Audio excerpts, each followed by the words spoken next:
नमस्कार, दिव्या उपाध्याय। हाथरस पे जो घटना घटी है, जितनी बेरहमी उस लड़की को जीते जी देखने को मिली, उतनी ही बेरहमी उसको मरने के बाद भी देखने को मिली। और अब जो है राजनीति एंगल दिखाया जा रहा है। कोई किसी पार्टी का नाम ले रहा है, कोई किसी पार्टी का नाम ले रहा है, कोई कुछ कह रहा है, कोई कुछ कह रहा है। जिसको मरना था, जिसको बचाया जा सकता था, जिसके लिए बहुत कुछ किया जा सकता था, उसके लिए किसी ने कुछ नहीं किया। अब जब वो इंसान को न जीते जी सम्मान मिला, न मरने के बाद सम्मान, जो जिसकी आदमी हकदार होता है, मरने के बाद तो हकदार होता ही है। जीते जी सम्मान तो समाज देता है। समाज में मौजूद जिन्होंने जिम्मेदारी संभाली है समाज को अच्छे तरीके से चलाने का, बढ़ाने का और कानूनी व्यवस्था पर नियंत्रण रखने का, उन्होंने तो अपनी लापरवाही, अपनी निकृष्टता जो है दिखा दी, लोगों को दिखा दी कि कैसे हैं, क्या है प्रशासन और शासन जो है क्या कर सकता है। कुछ नहीं कर सकता है। आपको अपनी बेटी, अपने बहू, अपने घर की किसी भी सदस्य की जिम्मेदारी आपको खुद संभालनी है। कोई आपके फैमिली या किसी को कोई किसी तरीके का सपोर्ट नहीं मिलने वाला है। आवाज आपको खुद बननी है। अब जब मर चुकी है, जिस लड़की के अंतिम संस्कार तक को उसके परिवार को करने का अधिकार तक छीन लिया गया, अब उस बेटी के लिए न्याय की बात कर रहे हैं। क्या करेगा न्याय लेकर वो परिवार? आज उसकी अस्थियां भी उसका परिवार लेने नहीं गया, जिसे आपने हक ही नहीं दिया।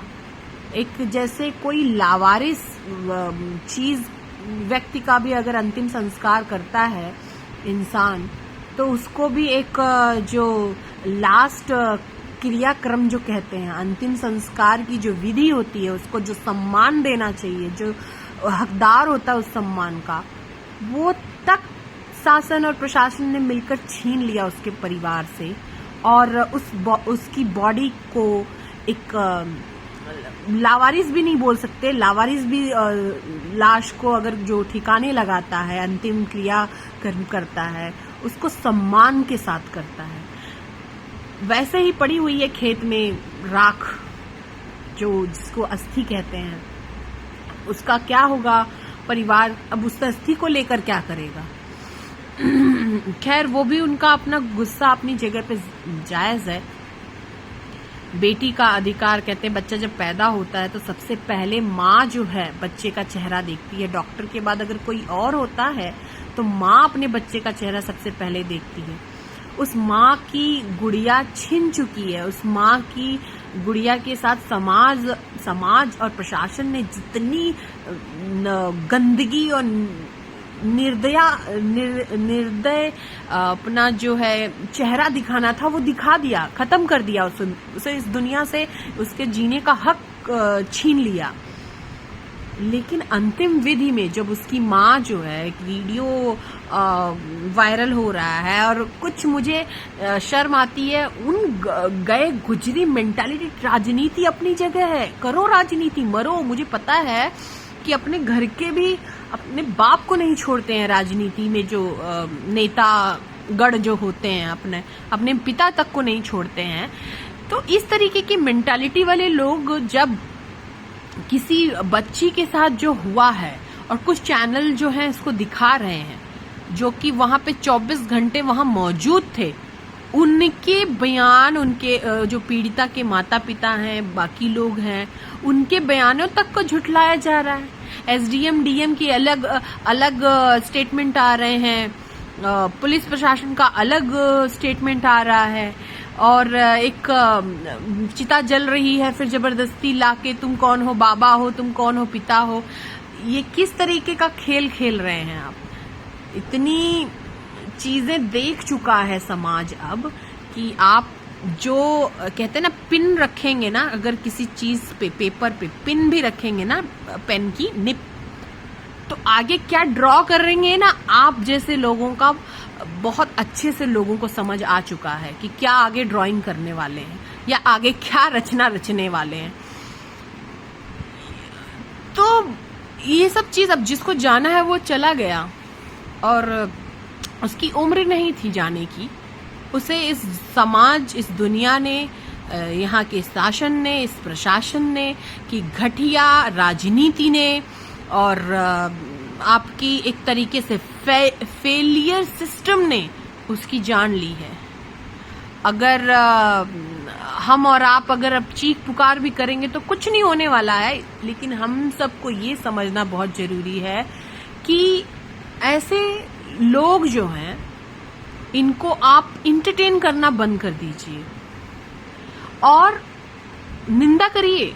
जो भी आपके आसपास घटित होती हैं घटनाएं, उस पर बोलिए आप, किसी भी थ्रू, किसी भी सिस्टम के थ्रू, व्हाट्सएप पे, ट्विटर पे, इंस्टाग्राम पे, सोशल मीडिया के हर उस प्लेटफॉर्म पे जिसे आप यूज करते हैं, बोलना बहुत जरूरी है। कांग्रेस, भारतीय जनता पार्टी, कौन सी आरटी पार्टी, सब जो कोई गलत करता है, अगर आपने उस समाज को चलाने की जिम्मेदारी ली है तो सवाल भी आपसे होगा। तो कुछ चुनिंदा जो चुटपुटिये होते हैं, जिनका आज और कल वो किस पार्टी में रहने वाले हैं इस बात का उनको खुद का ज्ञान नहीं है, वो बकवास करने चले जाते हैं पोस्ट पे, वो झुठला रहे हैं पीड़िता के परिवार ने जो स्टेटमेंट दिया है ऑन कैमरा। शर्म करो, शर्म करो, और हो सके तो शर्म से डूब मरो। राजनीति करो, करनी भी चाहिए, एक दूसरे का हाथ पैर खींचोगे नहीं तो कैसे तुम लोग आगे बढ़ोगे। लेकिन किसी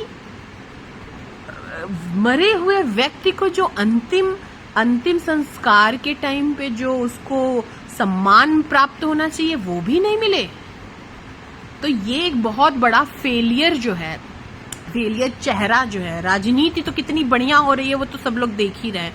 crime number 1 city, crime number 1 state बना के रखा है उत्तर प्रदेश को।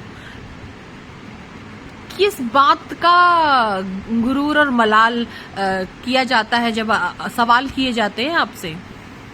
सवाल का जवाब आपसे ही पूछा जाएगा, क्योंकि मौके पे जिम्मेदारी जो है, कार्यभार जो है आपके कंधों पे है, तो आपसे ही पूछा जाएगा और आपको जवाब देना पड़ेगा। और ये न्याय के जो फुद्दूपना जो आप दिखाने की कोशिश कर रहे हैं, लीपापोती जो कर रहे हैं, ये सबको समझ में आ रहा है कोई न्याय नहीं मिलेगा। जिसको जीते जी न्याय नहीं मिला, जिसको जीते जी जो चीज प्रोवाइड करनी चाहिए थी, जिन चीजों पे उसके फैमिली को एक मतलब तुच्छ जो कहते हैं ना, एक बेसिक रिस्पेक्ट मिलनी चाहिए थी, वो तक उनको नहीं मिली। तो अब मरने के बाद और भी अंतिम क्रियाक्रम खुद करने के बाद अब हमें जनता को बलगराने के लिए ये कहा जा रहा है कि न्याय मिलेगा, न्याय होगा। अरे वो न्याय आप अपने रख लीजिए जहां रखना है, न्याय की कोई जरूरत नहीं। अगर शर्म है, हया है, थोड़ी सी भी इज्जत है, तो जिस जगह का कार्यभार आपको दिया गया है वहां से क्राइम को मिटाइए। हर उस शख्स, हर उस इंसान जो ये क्राइम के बारे में, इस बलात्कार की, रेप की घटना को अंजाम देने के लिए सोचता है, उसकी रूह कांप जानी चाहिए। ऐसा कानून बनाइए, वरना आप में और पहले वाले में कोई फर्क ही नहीं है। क्या कर रहे हैं, क्या काम हो रहा है, क्या विकास हो रहा है, क्या विकास कर रहे हैं? जनता तब भी मर रही थी, जनता अब भी मर रही है, अब कुछ ज्यादा ही मर रही है। तो खुद ढूंढिए, सोचिए, टटोलिए और करिए जो कर रहा है। अच्छा करिए, कुछ तो अच्छा करिए। जनता बहुत त्रस्त हो चुकी है, हर तरफ से, हर जगह से। बेटी बचाओ, बेटी पढ़ाओ के नारे से नहीं कुछ बदलने वाला है, आपको करना पड़ेगा।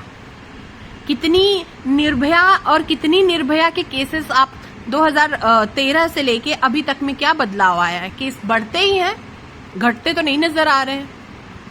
लेकिन न खौफ तब उन दरिंदों को था और न अब किसी को है, क्योंकि जो न्याय और जो कानून बनना चाहिए वही भक्षक बने हुए हैं।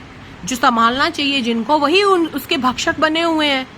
तो डरे किससे इंसान? आप पूछिए जरा, किसी बेटी से बुलाकर पूछिए, बिना किसी पेड मीडिया के और बिना किसी पैसा लिए अपने कार्यकर्ता महिलाओं से जरा पूछिए कितना गुस्सा, कितना आक्रोश है, और ऐसी जो घटनाएं होती हैं उससे क्या उनकी मानसिकता और उनके दिल पे और दिमाग पे असर पड़ता है। आपको जवाब वहीं पे मिल जाएगा, ज्यादा दूर जाने की जरूरत नहीं है। धन्यवाद।